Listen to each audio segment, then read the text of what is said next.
दोस्तों आज की जो कहानी है वो एक ऐसे जीनियस के बारे में है जो अपने समय से 100 से 200 साल आगे की सोचता था, जिसे बाकी लोग कहीं ना कहीं पागल समझते थे, लेकिन वो था जीनियस। और उस इंसान ने इस दुनिया को बहुत सी कमाल की इन्वेंशन दी, जैसे alternating current, Tesla coil, motors, fluorescent bulb, X-rays वगैरह बहुत कुछ। तो ये वीडियो होने वाली है निकोला टेस्ला के बारे में, और आज हम जानेंगे कैसे निकोला टेस्ला को इतिहास के पन्नों में कहीं भुला दिया गया, लेकिन जब फिर 21st सेंचुरी चालू हुई तो फिर से वो सुर्खियों में आने लगे, हमें उनके बारे में पता चलने लगा। तो आज की जो वीडियो वो टेस्ला की जिंदगी के बारे में और उनकी लाइफ से जुड़ी कुछ मिस्ट्रीज उनको जानेंगे आज। टेस्ला का जो जन्म है वो 1856 में स्मिल्जन, क्रोटिया में हुआ था।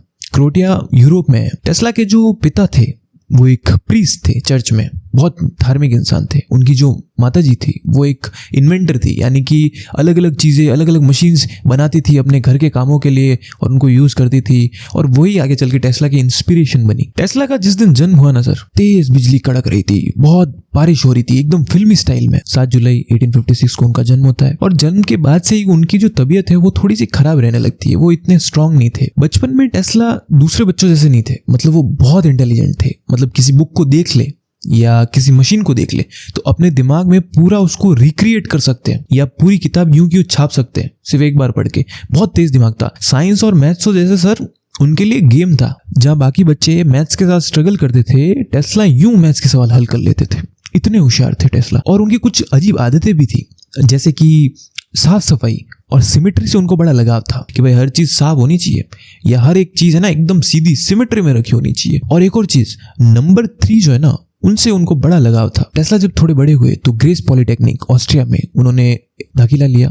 उन्हें इलेक्ट्रिकल इंजीनियरिंग पढ़नी थी। उनके पिताजी जो थे वो चाहते थे कि बेटा तू भाई एक प्रीस्ट बन मेरी तरह। वो यही चाहते थे क्योंकि प्रीस्ट की बहुत इज्जत होती है। पर टेस्ला ने कहा नहीं भाई, मुझे तो इलेक्ट्रिकल इंजीनियर ही बनना है। उनके पापा बहुत दुखी भी हुए और उनकी तबीयत खराब रहती थी। उनके पापा ने कहा कि तू प्रीस्ट बन जा और यहीं रहे। तो टेस्ला ने कहा कि नहीं, आप मुझे परमिशन दे दो, मैं ठीक हो जाऊंगा आज नहीं तो कल। और मतलब उनके अंदर इलेक्ट्रिकल इंजीनियरिंग को लेकर इतना पैशन था सर कि जैसे उनके पापा ने परमिशन दी कुछ ही दिनों में वो ठीक भी हो गए। और जब वो बड़े हुए तो उन्होंने दाखिला लिया पॉलिटेक्निक में। और बहुत मेहनती इंसान, बहुत इंटेलिजेंट, जीनियस। कहा जाता है कि उनको लाइब्रेरी में बैन कर दिया था उनके कॉलेज वालों ने। क्यों? क्योंकि वो घंटों तक, पूरे पूरे दिन, पूरी पूरी रात लगातार पढ़ते रहते थे, और एक बार तो वो बेहोश भी हो गए थे। तो इस वजह से उनको बैन कर दिया लाइब्रेरी से। फिर पॉलिटेक्निक में उन्होंने पढ़ाई की, लेकिन पूरी नहीं कर सके डिग्री। दिक्कत ये होगी कि कुछ फाइनेंशियल प्रॉब्लम्स थी और कुछ पर्सनल प्रॉब्लम्स की वजह से उनको डिग्री छोड़नी पड़ी। फिर आगे चल के उन्होंने क्या किया, उन्होंने मजदूरी का काम किया, इंजीनियरिंग के असिस्टेंट बन गए, कहीं पे पढ़ाया, कहीं पे वेटर बने, और छोटे मोटे काम किए भाई कि ताकि रोजी रोटी चल सके। अब ये सब जो काम थे कॉलेज के बाद में, ये सब यूरोप में कर रहे थे। 1884 में टेस्ला न्यूयॉर्क आते हैं, आत्मिक रिकमेंडेशन लेटर लिख के। जहाँ पे वो पहले काम करते थे वहाँ का मैनेजर जो है उनको एक लेटर लिख के देता है। उस लेटर में क्या लिखा था कि I know only 2 genius in this world, one is you यानी कि Thomas Alva Edison, and another is this young man यानी कि निकोला टेस्ला। वो जाते हैं थॉमस एडिसन की फैक्ट्री में, डीसी करंट की फैक्ट्री थी, और उनको जाके वो लेटर थमाते हैं। उनको लेटर थमाते हैं और बोलते हैं कि भाई मैं रिकमेंडेशन लेटर लेके आया हूँ, कुछ नौकरी हो तो दे दीजिए आप। और एडिसन देखते कि भाई अच्छा ऐसा लिखा है इस लेटर में तो भाई कुछ तो बात है, ऐसा भी क्या है इसमें, देख लेते हैं। एडिसन जो है वो टेस्ला को एक काम देते हैं। वो बोलते हैं कि भाई मेरा एक जनरेटर है, डीसी जनरेटर, वो खराब हो गया और किसी से रिपेयर नहीं हो रहा है, और मेरे को भी बहुत दिक्कत हो रही है रिपेयर करने में। भाई तू अगर उसको रिपेयर कर दे कम समय में, एक टाइमलाइन दी, बोला इसमें रिपेयर कर दे तो मैं $50,000 दूंगा तेरे को। टेस्ला ने बोला ठीक है सर। टेस्ला को पैसों की जरूरत थी और काम तो उनको आते ही है तो जीनियस। तो टेस्ला ने दिन रात एक कर दिया सर, और कई दिनों की मेहनत के बाद सर उन्होंने वो जनरेटर टाइम से पहले रिपेयर कर दिया।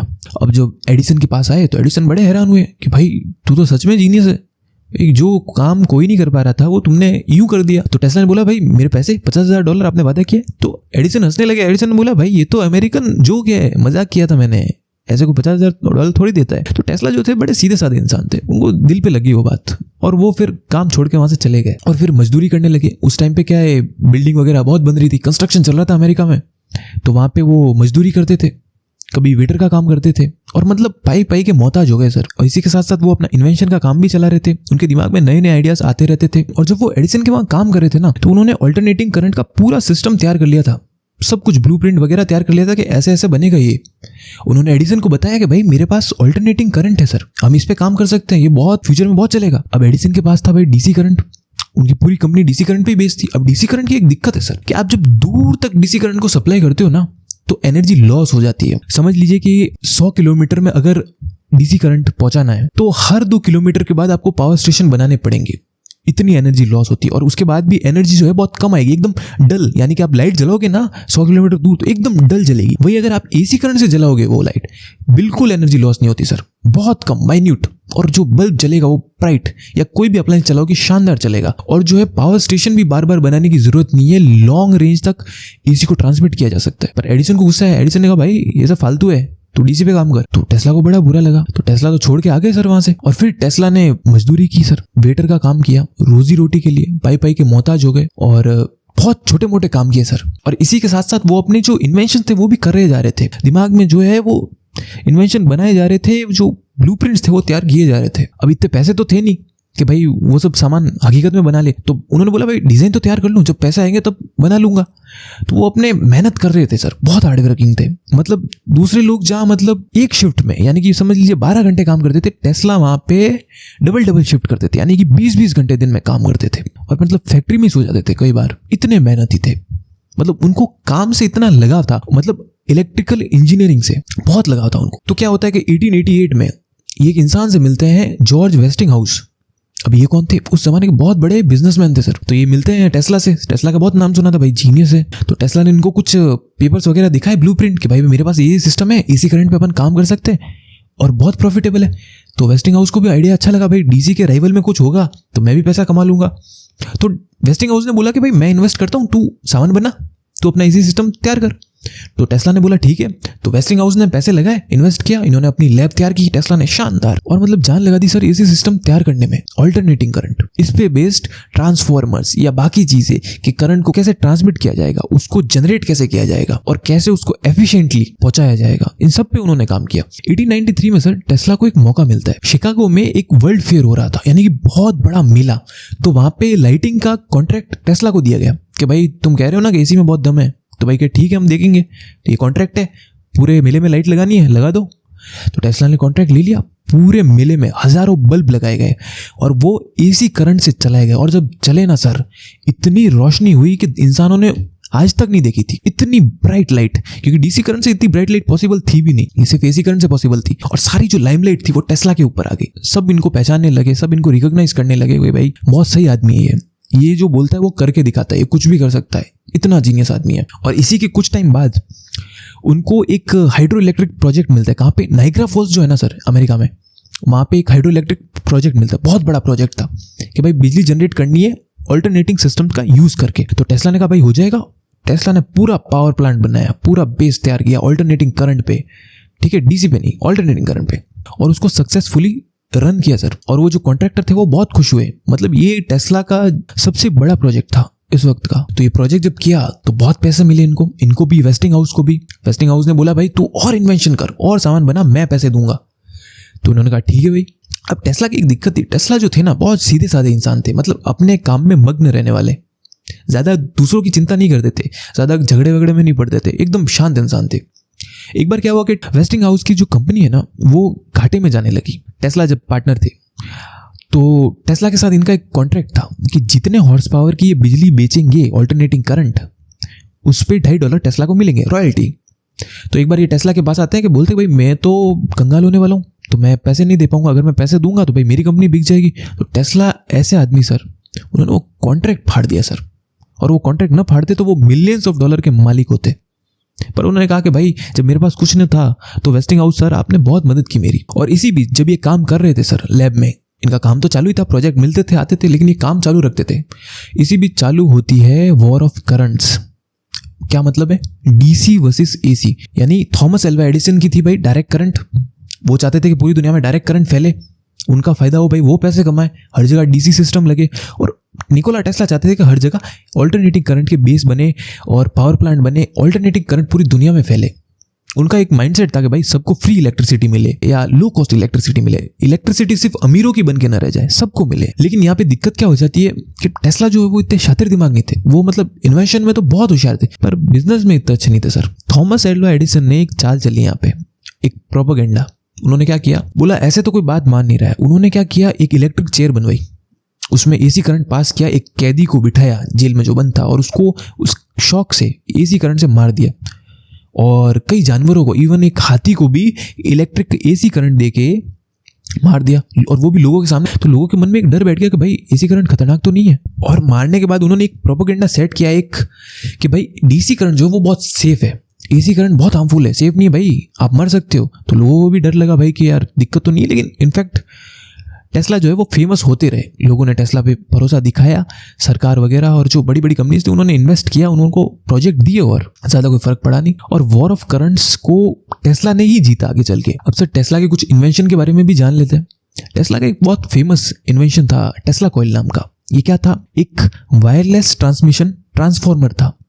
कैसा था? एक रॉड थी, उसके ऊपर एक लोहे की रिंग टाइप में थी, रिंग पे ऐसे ऐसे कॉइल बनी हुई थी।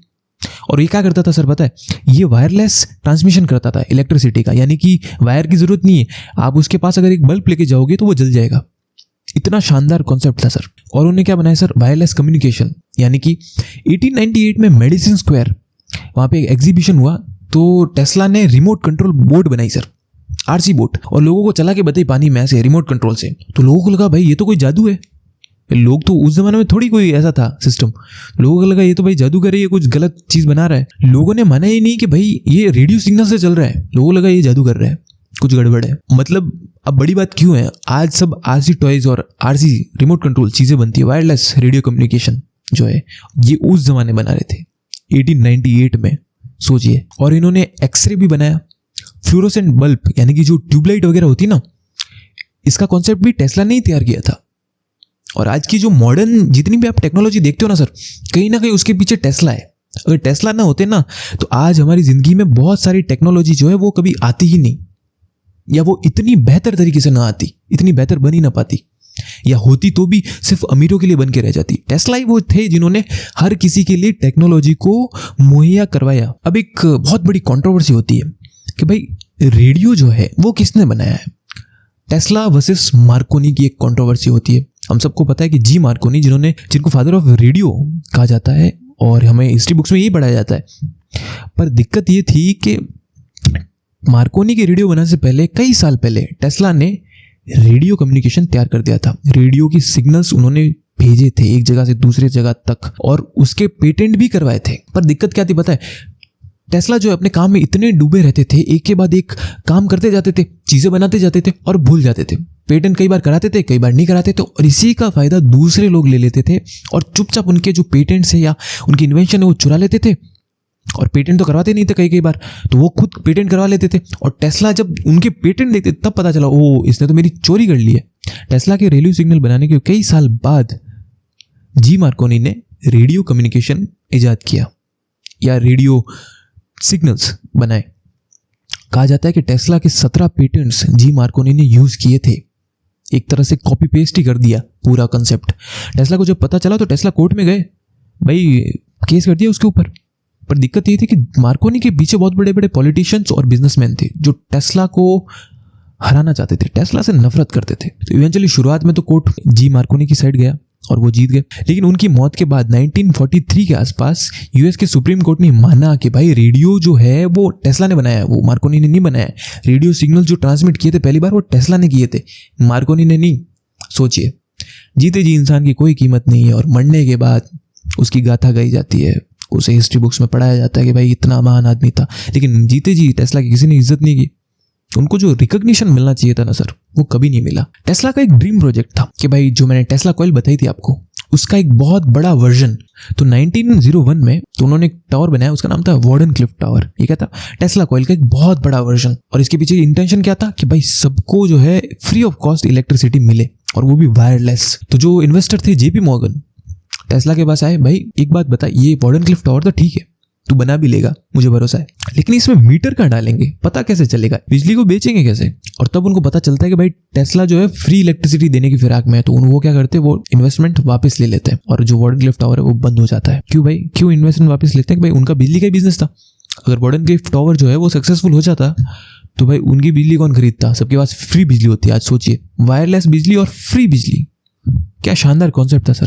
टेस्ला की पर्सनल लाइफ के बारे में बताऊं तो उन्होंने कभी शादी नहीं की, वो मेरा सिंगल थे। वो कहते थे कि भाई जो मैरिड आदमी होता है ना, वो कभी ऐसी ग्रेट इन्वेंशन बना ही नहीं सकता, उसका दिमाग ऐसा चल ही नहीं सकता। वो बड़े खिलाफ थे इन सब के। उनकी कुछ अजीब आदतें थी, जैसे साफ सफाई से उनको बड़ा लगाव था और सिमेट्री के भाई हर चीज़ एकदम सिमेट्री में होनी चाहिए, टेढ़ी मेढ़ी कुछ नहीं। और एक नंबर 3 से उनको बड़ा लगाव था सर। जब प्लेट में खाना खाते थे ना तो उसको टिश्यू पेपर से 3 बार पोंछते थे, रूम के हमेशा 3 चक्कर लगाते थे। और एक बड़ा लगाव था कबूतर से। न्यूयॉर्क के जो पार्क में बहुत सारे कबूतर होते थे तो उनको दाना देने जाते थे और घंटों वहाँ बिताते थे। और एक कबूतर उनको बहुत पसंद था, उनका बेस्ट फ्रेंड। और ज़्यादा सोशल नहीं थे, मतलब पूरे दिन बस अपने काम ही करते रहते। और कुछ बातें तो ऐसी भी है, कहते हैं कि एक बार तो क्या हुआ कि 80 घंटे तक टेस्ला अपनी लैब में लगातार काम करते रहे, बिना खाए बिना सोए। इतने वर्कोहॉलिक थे, मतलब इतने पैशनेट थे अपने काम के प्रति। और मतलब मैंने जो टेस्ला कॉइल बताई ना, टेस्ला कॉइल बनाने के लिए या wireless communication, wireless transmission of electricity बनाने के लिए उन्होंने 7 साल अपनी लैब में काम किया था, रिसर्च किया था। और ये खोज करने के बाद उनको एक लेक्चर के लिए बुलाया जाता है। दुनिया के सबसे महान इलेक्ट्रिकल इंजीनियर्स जमा होते हैं और उनके वो लेक्चर देते हैं टेस्ला, और उनको बताते हैं कि भाई मैंने ये टेस्ला कॉइल बनाई है। उनको पूरा डेमोस्ट्रेट करके बताते हैं। बल्ब जलाते हैं बिना किसी वायर के, वायरलेस, और ट्यूबलाइट जलाते हैं हाथ में लेके। और मतलब यूं हाथ में लेके इलेक्ट्रिसिटी जो है वो अपने आप से पास भी करवाते हैं और उनको कुछ नहीं होता। और वो जो लोग थे इलेक्ट्रिकल इंजीनियर्स, दुनिया के बेस्ट, वो देख के हैरान हो जाते हैं कि भाई ये क्या बना दिया। अब 1920 से लेके 30s तक टेस्ला के प्रोजेक्ट्स में किसी ने इन्वेस्ट नहीं किया सर, क्योंकि ये थोड़े फिलेंथ्रोपिस्ट टाइप के थे, मतलब कि भाई लोगों का भला होना चाहिए, भाई पैसे क्या कमाने हर चीज़ में, ऐसा। तो किसी ने इन्वेस्ट नहीं किया।